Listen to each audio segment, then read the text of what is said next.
சமூகத்துவம்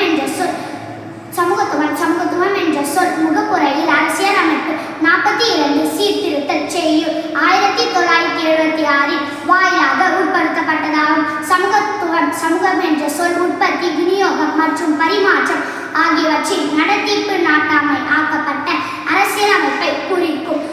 சமயசார்பின்மை, சமயசார்பற்ற என்ற சொல்லும் உற்பத்தி, விநியோகம் மற்றும் பரிமாற்றம் ஆகியவற்றின் நடத்திப்பு நாட்டாமை ஆக்கப்பட்டது.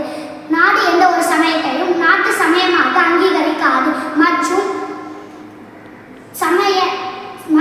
தனிநபரின் சமய நம்பிக்கை அல்லது வழிபாடு உரிமையால் எவ்விதத்திலும் தலையிடாது. ஜனநாயகம் என்றால் ஜனங்களால் ஆன அரசமைப்பு என்பதாகும். இங்கு நாட்டின் வயது வந்தோர் அரசு நிர்வாகத்தில் நேரடியாக அல்லது மறைமுகமாக பங்கு வகிக்கிறார்கள். குடியரசு ரிபப்ளிக் என்பது ஒரு வகையான அரசு முறையாகும்.